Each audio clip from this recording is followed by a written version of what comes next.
నమస్తే, నేను Kavitha. Welcome to I dream. మరికొద్ది గంటల్లోనే T20 world cup final match జరగబోతోంది. హాట్ ఫేవరెట్లు ఎవరు, రెండు టీంల బలాబలాలు ఎలా ఉన్నాయి, లూ పాయింట్స్ ఏంటి, ఓవరాల్గా అక్కడ ఉన్నటువంటి బార్బడోస్ పిచ్ ఎవరికి అనుకూలంగా ఉంటుంది, హిస్టరీ ఏంటి, వీటన్నిటి గురించి మాట్లాడుకుందాం. మనతో పాటుగా ఉన్నారు sports analyst, cricket commentator Venkatesh గారు. వెంకటేష్ గారు నమస్కారం అండి.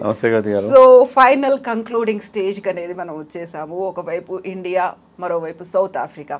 ఎవరు ఎలా ఉన్నారు, వాళ్ళ బలాబలాలు ఎలా ఉన్నాయి, ఓవరాల్గా ఇద్దరికి సంబంధించి హిస్టరీ ఎలా ఉంది? హిస్టరీ ఇద్దరికి సరిగ్గా లేదండి. వాళ్ళు చోకర్స్ అని, మనం చోకర్స్ అని చెప్తున్నారు. మనం ఫైనల్ ఫోబియా ఉంది వాళ్ళకి. ఫైనల్కి అసలు చేరుకొని అసలు వాళ్ళు ఇంతవరకు ఒకసారి ఫైనల్కి రాలేదు ఫైనల్కే రాలేదు వాళ్ళు. ఇప్పుడు ఇంత పెద్ద వరల్డ్ కప్లో సెమీఫైనల్ దాటడం ఇదే మొట్టమొదటిసారి. 7 సందర్భాల్లో T20 వరల్డ్ కప్లో కానీ, వన్డే వరల్డ్ కప్లో కానీ సెమీఫైనల్కి వచ్చి సెమీఫైనల్ ఓడిపోయారు వాళ్ళు. అలాంటిది ఈసారి మొట్టమొదటిసారిగా ఒక వరల్డ్ కప్ ఫైనల్ ఆడుతున్నారు. మనకేమో మనం ఫైనల్ దాకా ప్రతిసారి వస్తాము, ఏ ఫార్మాట్ అయినా అన్నింటిలో ఫైనల్కి వస్తాం, ఫైనల్లో చేతికిలు పడతాం. అది మన రికార్డు. వాళ్ళకి అసలు ఫైనల్ వరకే రాకపోవడం, నాకౌట్ స్టేజ్ దాటకపోవడం వాళ్ళకి.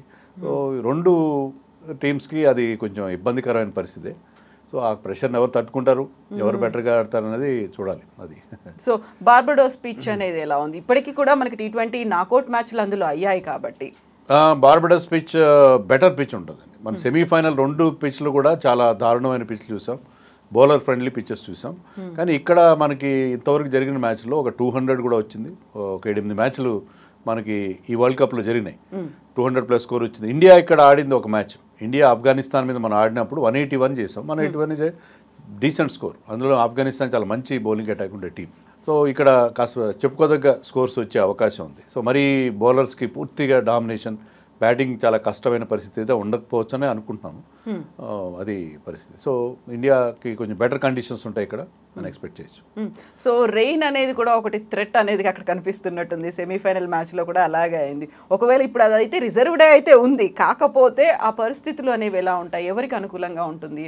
ఈవెన్ సెమీఫైనల్ కూడా మనం చూసాము, చాలా అక్కడ ఎక్కువ వర్షాలు పడ్డాయి. అయినా సరే మనకి మ్యాచ్ రోజున వర్షం తెరిపివ్వడం, మనకి ఒక చిన్న బ్రేక్స్ పడినా సరే, కొంత అంతరాయం కలిగినా కూడా మ్యాచ్ సజావుగా ఒక్క రోజున జరిగింది. ఇక్కడ మనకి 2 days టైం ఉంది కాబట్టి, ఈరోజు రేపు రిజర్వ్ డేతో కూడా టైం ఉంది కాబట్టి ఏదో ఒక పాయింట్లో మనం ఫుల్ మ్యాచ్ చూసే అవకాశం ఉందని చెప్పి మనం కాన్ఫిడెంట్గా ఉండే పరిస్థితి ఉంది. ఎందుకంటే రెయిన్ థ్రెట్ ఉంది కానీ అంత సీరియస్ థ్రెట్ అయితే కనపట్లేదు. సో ఇండియన్ టీం ఎలా ఉందనుకుంటున్నారు మీరు? ఇండియన్ టీం చాలా బాగుందండి. ఈసారి వరల్డ్ కప్లో ఐ థింక్ మన బెస్ట్ బెట్, మనం గెలవడానికి చాలా ఎక్కువ అవకాశాలు ఉన్నాయి. చెప్పలేము మనం, ఎందుకంటే అక్కడ పిచ్ గురించి మనం మాట్లాడుకున్నాం. పిచ్ కొద్దిగా ఫాస్ట్ బౌలర్స్కి ఎక్కువ హెల్ప్ ఉంది అక్కడ, స్పిన్నర్స్ కంటే కూడా. గతంలో చూస్తే అంటే అక్కడ ఫాస్ట్ బౌలర్స్ ఎక్కువగా, ఈ వరల్డ్ కప్లో ఫాస్ట్ బౌలర్స్ ఎక్కువ వికెట్లు తీశారు. వాళ్ళకేమో పేస్ అటాక్, చాలా మంచి పేస్ అటాక్ ఉంది. అదొక్కటి మినహాయిస్తే ఇండియన్ టీం అన్ని విధాలా స్ట్రాంగ్గా ఉంది. బ్యాటింగ్లో ఒకరిద్దరు ఫామ్లో లేని మాట పక్కన పెట్టినా కూడా ఓవరాల్గా మనం ఒక అగ్రెసివ్ ఇంటెంట్తో ఆడుతున్నాం, చాలా మంచి స్కోర్లు తీసుకొస్తున్నాం. పెద్ద స్కోర్లు చేయకపోయినా ఈ వరల్డ్ కప్లో ఒక సెంచరీ కూడా రాలేదు ఇండియాకి సంబంధించి. కూడా ప్రతి ఒక్కరు గొప్పగా ఎవరు ఫామ్లో ఉన్నట్టు కాదు, కానీ 20s 30s చేస్తున్నారు అందరూ. లాంగ్ బ్యాటింగ్ లైనప్ ఉంది. బౌలింగ్లో కూడా బుమ్రాతో పాటు కుల్దీప్ యాదవ్ని మనం గ్రూప్ స్టేజ్లో ఆడించలేదు. అతను కేవలం సూపర్ 8స్లోనే ఆడాడు. కానీ సూపర్ 8స్లో వచ్చిన తర్వాత మన మెయిన్ వికెట్ టేకర్గా మారాడు అతను. సో బుమ్రా మనకి పవర్ ప్లేలో వికెట్స్ తీస్తే, పవర్ ప్లేలో డెత్లో, మిడిల్ ఓవర్స్లో కుల్దీప్ యాదవ్ వికెట్ ఇస్తున్నాడు. అక్షర్ పటేల్ కూడా తన రోల్ యాజ్ అన్ ఆల్రౌండర్ పర్ఫెక్ట్గా అతను చేస్తాను. అలాగే సేమ్ హార్దిక్ పాండ్యా.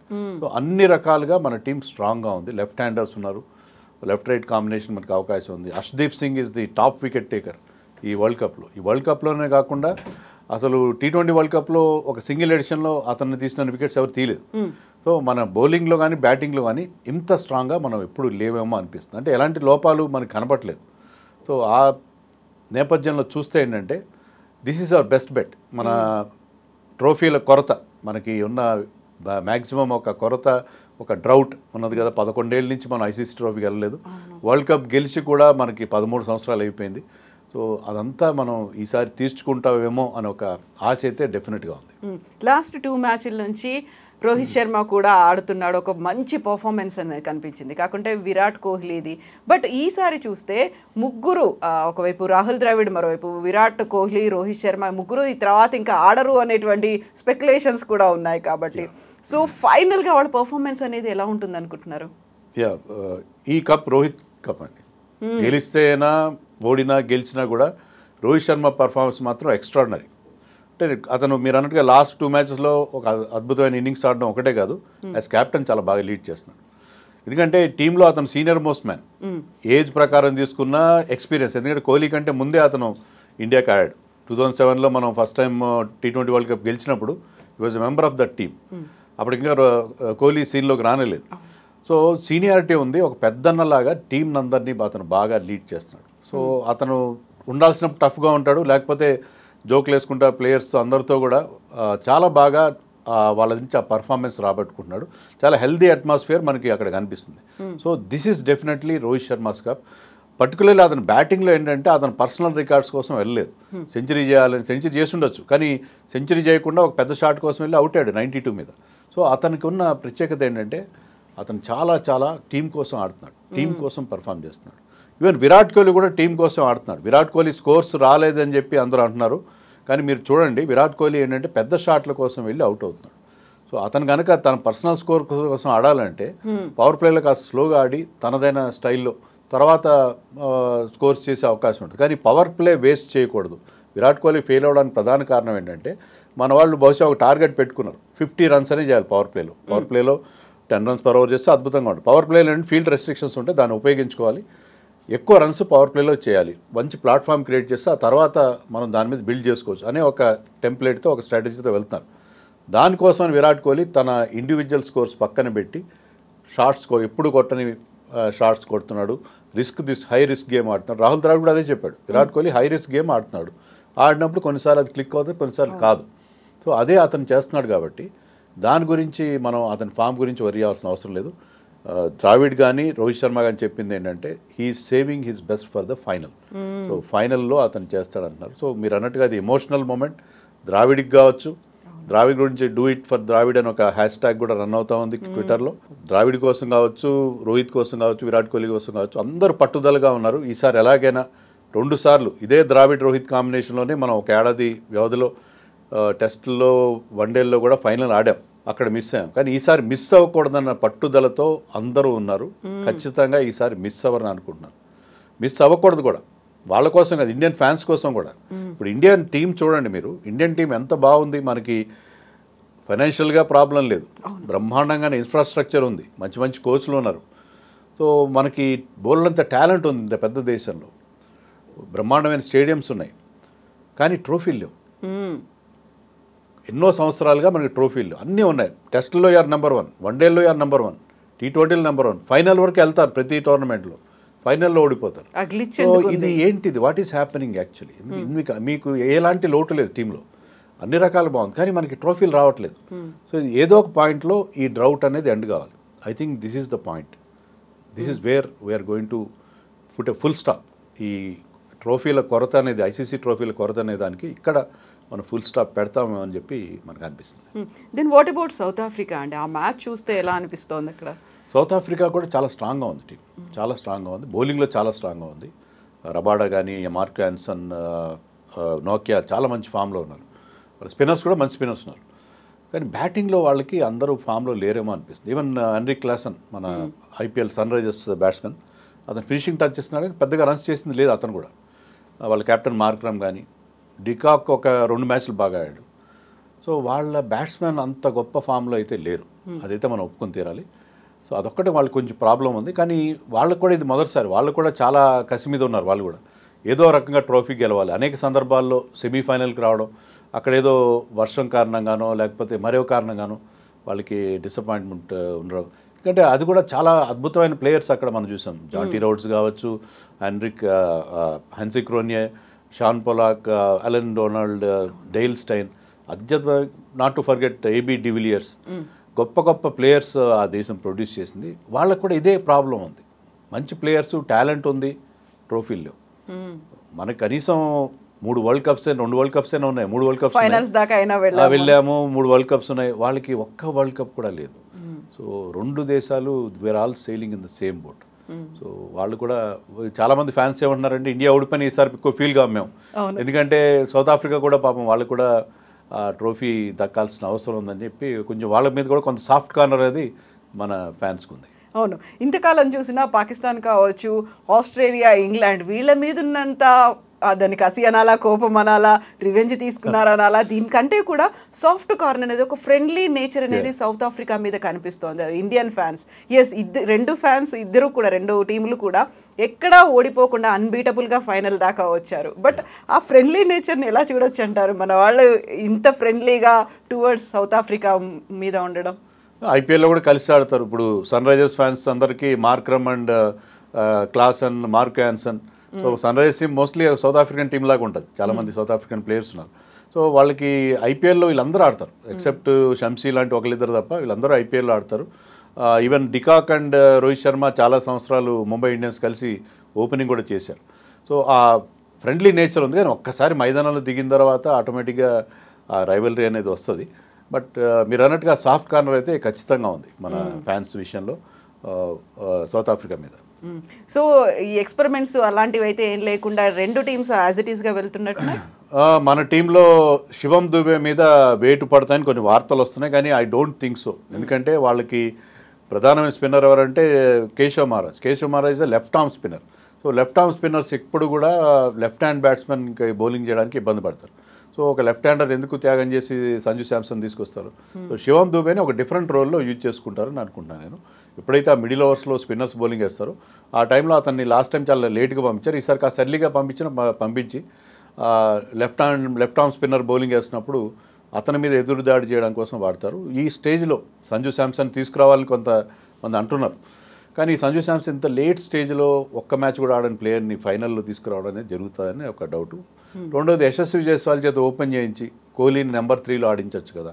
దానివల్ల ఏమవుతుందంటే కోహ్లీకి ఆల్రెడీ కొంచెం కాన్ఫిడెన్స్ లో ఉంటుంది, స్కోర్స్ రావట్లేదు. సో అతని పొజిషన్ కూడా మారిస్తే ఇంకా కాన్ఫిడెన్స్ లో అయ్యే అవకాశం ఉంది. సో ఆ మార్పు కూడా ఉంటుంది ఈ పర్టికులర్ మూమెంట్లో అని నేను అనుకోను. India most likely to go with the same 11. అయితే సౌత్ ఆఫ్రికా టీంలో ఒక్క మార్పు ఉంటే ఉండొచ్చు, ఎందుకంటే ఇక్కడ పేస్ ఫ్రెండ్లీ వికెట్ ఉండే పరిస్థితి మనకు అనిపిస్తుంది, పేసర్స్కి అనుకూలమైన వికెట్, గ్రౌండ్ సైజ్ కూడా కాస్త చిన్నది. సో దానివల్ల స్పిన్నర్స్ సెకండ్ స్పిన్నర్ కంటే కూడా బాట్మెన్ అని వాళ్ళకి ఒక మంచి బౌలర్ ఇనీషియల్గా చాలా మంచి బౌలింగ్ చేశాడు, అతన్ని తీసుకొచ్చి తబ్రేజ్ షంసీని పక్కన పెడతారేమో అని అనుకుంటున్నాను. సో ఇప్పుడు విమెన్ టీం కూడా చూసుకుంటే సేమ్ సౌత్ ఆఫ్రికాతోనే ఆడుతోంది.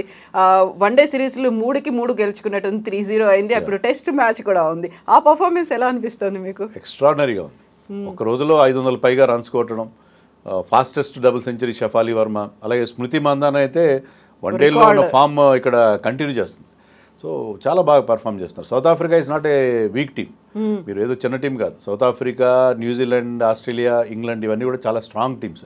సో ఆ టీం మీద ఇంత మంచి పర్ఫార్మెన్స్ మన వాళ్ళు చేయడం, అందులో టెస్ట్ మ్యాచ్లో ఎప్పుడు కూడా మన టీం బాగా ఆడుతుంది. అరుదుగా టెస్ట్ మ్యాచ్లు ఆడుతారు ఉమెన్స్ క్రికెట్లో, కానీ వాళ్ళ పర్ఫార్మెన్స్ అది చూసేనా మన మెన్స్ టీం కూడా ఇన్స్పైర్ కావాలి.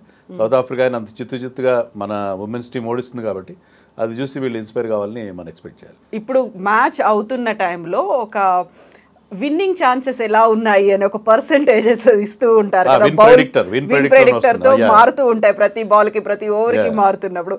అలా ఇప్పుడు విన్నింగ్ ఛాన్సెస్ ఎలా ఉన్నాయి అనుకోవచ్చు రెండు టీంలకి? ఇప్పుడు మనం తీసుకోవాల్సింది ఆ బుకీస్ ఇచ్చే రేటింగ్. బుకీస్ ఇప్పుడు ఇండియాకే ఎక్కువ ఆర్ట్స్ ఇండియాకే ఫేవర్గా చెప్తున్నారు బుకీస్ కూడా. సో ఇప్పుడు యాజ్ ఇట్ ప్రతి ఒక్కరు ఇండియాకే ఎక్కువ అవకాశాలు చెప్తారు, ఎందుకంటే ఇండియాకి వరల్డ్ కప్స్ గెలిచిన ఎక్స్పీరియన్స్ ఉంది. తర్వాత ఇండియా మ్యాన్ టు మ్యాన్ తీసుకుంటే ఇట్స్ బెటర్ సైడ్. ముఖ్యంగా మనం బ్యాటింగ్లో చెప్పుకున్నట్టు మన బ్యాట్స్మెన్ మంచి ఫామ్లో ఉన్నారు. వాళ్ళ టీంలో ఏ ఒక్క ప్లేయర్ కూడా ఫామ్లో ఉన్నాడని చెప్పడానికి లేని పరిస్థితి ఉంది. మన దగ్గర సూర్యకుమార్ కానీ, రోహిత్ శర్మ కానీ, రిషబ్ పంత్ కానీ వీళ్ళు ఫామ్లో ఉన్న పరిస్థితి కనిపిస్తుంది. అక్కడ ఎవరు కూడా ఫామ్లో లేరు. సో ఆ రకంగా చూస్తే ఇప్పుడు ఇండియాకి ఇప్పుడు as of now, as things stands now 60-40 ఫేవర్గా చెప్పే అవకాశం ఉంది. కానీ T20 is a funny game. మీకు ఇప్పుడు ఎలా టర్న్ అవుతుంది ఎవరు చెప్పలేరు. టాస్ చాలా కీ రోల్ ప్లే చేస్తారు, అందులో వర్షం నుంచి ప్రమాదం ఉంది, షార్ట్ అండ్ మ్యాచ్లో ఒక రకమైన రిజల్ట్ రావచ్చు. సో ఎవరు ఫస్ట్ బ్యాటింగ్ చేస్తారు, ఫస్ట్ బ్యాటింగ్ అప్పుడు కండిషన్స్ ఎలా ఉంటాయి, సెకండ్ బ్యాటింగ్ అప్పుడు ఎలా ఉంటాయి, ఇలా సో మెనీ ఇష్యూస్ ఉంటాయి. కాబట్టి T20లో రిజల్ట్ ప్రెడిక్ట్ చేయడం చాలా కష్టం. కానీ ఆన్ పేపర్ చూస్తే మాత్రం India is a strong side, particularly in batting. So ఇప్పుడు గయానాలో మొన్న సెమీఫైనల్ మ్యాచ్ జరిగిన గయానా పిచ్ అనేది వర్షం పడ్డప్పటికీ ఇమ్మీడియట్గా వాటర్ అంతా ఇంకిపోయింది కాబట్టి దే కుడ్ ప్లే దట్. ఇక్కడ ఉన్నటువంటి బార్బడోస్ స్టేడియం ఎలా ఉంటుంది? టాస్ కీలకం అనుకున్నప్పుడు ఎవరు ఫస్ట్ బ్యాటింగ్ చేయాలంటారు? ఇక్కడ డ్రైనేజ్ సిస్టమ్ అంటే ఇక్కడ ఒక్క మ్యాచ్ వర్షం వల్ల రద్దయింది, ఇంగ్లాండ్ స్కాట్లాండ్ మ్యాచ్. బట్ ఇక్కడ డ్రైనేజ్ సిస్టమ్ గురించి మనకి పెద్ద సమాచారం లేదు. యూజువల్గా వెస్టిండీస్లో పిచ్లు అంటే అది శాండ్ బేస్డ్ పిచ్చెస్ ఉంటాయి, అవుట్ఫీల్డ్ ఉంటుంది కాబట్టి అది తొందరగా సముద్రానికి దగ్గరగా ఉంటాయి ఇవన్నీ కూడా. సముద్రానికి దగ్గరగా ఉన్నప్పుడు మీకు శాండ్ బేస్ ఉంటుంది. శాండ్ బేస్ ఉన్నప్పుడు తొందరగా ఇంకిపోతాయి. మీకు అదే ఎక్కువ వేరే మట్టి క్లే బేస్ ఉంటే మీకు అక్కడ వాటర్ తొందరగా ఇంకే పరిస్థితి ఉండదు. సో అందుకని తొందరగా డ్రైన్ అవుతుంది. ఇక్కడ డ్రైనేజ్ సిస్టమ్ బాగుంటుందని ఎక్స్పెక్ట్ చేయొచ్చు. టాస్ గెలిస్తే ఏం చేయాలనేది చెప్పడం చాలా కష్టం. ఎందుకంటే మనం సెమీఫైనల్లో కానీ అంతమంది ఆస్ట్రేలియాతో ఆడిన కీలకమైన మ్యాచ్లో కానీ టాస్ ఓడిపోయి మొదట బ్యాటింగ్ చేసి కూడా గెలిచాం. కొన్ని సందర్భాల్లో ఏమవుతుంది, ఫైనల్ లాంటి ఒక మేజర్ ఒక ఇంపార్టెంట్ మ్యాచ్లో, క్రంచ్ మ్యాచ్లో చేజింగ్ అనేది చాలా డిఫికల్ట్ అవుతుంది, ప్రెషర్ ఉంటుంది. సో ఇప్పుడేంటంటే ఫస్ట్ బ్యాటింగ్ చేసి ఒక పెద్ద స్కోర్ బోర్డు మీద పెడితే ఫైనల్స్లో చాలా సందర్భాల్లో ఫస్ట్ బ్యాటింగ్ చేసే టీమ్సే గెలుస్తాయి. దానికి రీజన్ ఏంటంటే ఫస్ట్ బ్యాటింగ్ చేసినప్పుడు మీ మీద అంత ప్రెషర్ ఉండదు. సెకండ్ బ్యాటింగ్ చేసినప్పుడు ఒకవేళ ఫస్ట్ బ్యాటింగ్ టీం కనుక ఒక పెద్ద స్కోర్ బోర్డు మీద పెడితే ఆ స్కోర్ బోర్డ్ ప్రెషర్కే టీం అవుట్ అయిపోతుంది. సో అందుకని ఇఫ్ కండిషన్స్ ఆర్ గుడ్, ఎలాంటి మాయిశ్చర్ లేదు, పిచ్ మీద ఇనీషియల్గా బౌలర్స్కి హెల్ప్ లేదనుకుంటే టాస్ గెలిచిన వాళ్ళు ఇక్కడ, అందులో డే మ్యాచ్ కాబట్టి డ్యూ ఫ్యాక్టర్ అలాంటి ఏమి ఉండవు, ఫస్ట్ బ్యాటింగ్ చేసే పరిస్థితి ఉంటుందని అనుకుంటున్నాను. సో రెండు టీంలు అన్బీటెన్గా ఫైనల్కి చేరుకున్నాయి. ఇప్పుడు రెండు టీంలు ప్లేయర్స్ మీద అయితే కొంచెం స్ట్రెస్ అయితే ఉంటుంది, ప్రెషర్ అయితే ఉంటుంది. అవి లేకుండా ఆడాలి అంటే కుదురుతుందంటారా? అస్సలు కుదరదు. అందులో ఈ ఫైనల్లో అందుకే రెండు టీమ్స్కి ఉన్న పాస్ట్ రికార్డ్ చూసుకుంటే ఫైనల్లో వీళ్ళకి సరైన పర్ఫార్మెన్స్ ఎప్పుడు లేదు. ఫైనల్ ఫోబియా ఉండే, నాకౌట్ ఫోబియా ఉండే టీమ్సే కాబట్టి ఖచ్చితంగా ప్రెషర్ అనేది ఉంటుంది. ఎవరు ప్రెషర్ని బాగా హ్యాండిల్ చేయగలరు అనేది ఉంటుంది. మనకంటే వాళ్ళ కెప్టెన్ చాలా యంగ్ కెప్టెన్, కానీ అతనికి మంచి రికార్డు ఉంది. ఎందుకంటే ఎలా అయితే రోహిత్ శర్మ 5 IPL టైటిల్స్ గెలిచాడో, మార్క్రమ్ 2 సార్లు SA20 అని వాళ్ళ T20 లీగ్లో సన్ రైజర్స్ ఈస్టర్న్ కేప్ అనే టీంకి అతను కెప్టెన్గా 2 సార్లు, ఇప్పటివరకు అక్కడ 2 టోర్నమెంట్ చేసి 2 సార్లు అతనే గెలిచాడు. అండ్ 2014లో as under nineteen captain of South Africa అతను అప్పుడు కూడా టైటిల్ గెలిపించి పెట్టాడు. సో మార్క్రమ్కి ఆ లక్ ఉంది. తర్వాత is a good captain. So అతను యంగ్ కెప్టెన్ అయినప్పటికీ అతనికి ఆ లక్కీ హ్యాండ్గా మనం చెప్పుకోవాలి. ఆల్రెడీ ఒక వరల్డ్ కప్ తమ దేశానికి వచ్చిన ఒకే ఒక వరల్డ్ కప్ అతనే అందించాడు. సో సీనియర్ టీంని మొట్టమొదటిసారిగా ఫైనల్కి తీసుకెళ్ళాడు. సో అతనికి ఆ లక్ కలిసి వస్తుందేమో చూడాలి. But having said that, Rohit కూడా మరి 5 సార్లు IPL టైటిల్ గెలిచిన రికార్డ్ అతనికి ఉంది కాబట్టి he's a very good captain. So అతని కెప్టెన్సీలో ఇండియన్ టీంలో నాజర్ హుస్సేన్ లాంటి ఫార్మర్ ఇంగ్లీష్ ప్లేయర్స్ కూడా ఏం చెప్తున్నారంటే ఇండియన్ టీం అప్రోచ్లో చాలా మార్పు వచ్చింది, అగ్రెసివ్ ఇంటెంట్తో ఆడుతున్నారు గతంలో కంటే. అది రోహిత్ శర్మ తీసుకొచ్చాడని చెప్పి కూడా అందరూ మెచ్చుకుంటున్నారు. ఇప్పటికే లాస్ట్ వన్డే వరల్డ్ కప్ నుంచి రోహిత్ శర్మకి విపరీతమైన ఫ్యాన్ బేస్ క్రియేట్ అయింది.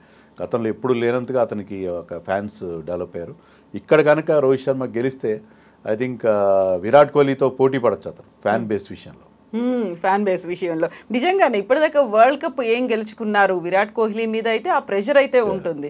గతంలో ఓడిపోయిన తర్వాత ఇంకా ఎక్కువ ఎక్స్పెక్టేషన్స్ ఉన్నాయి, సేమ్ టైం ప్రెషర్ కూడా అలాగే కంటిన్యూ అవుతుంది. సో దీన్ని ఓవర్కమ్ ఎవరు అవుతారు, ఎవరు గెలుచుకుంటారు అనేది మరి కొద్ది గంటల్లో మనకు తెలిసిపోతుంది. ఎస్ వెంకటేష్ గారు, థ్యాంక్ యూ సో మచ్ అండి. Thank you.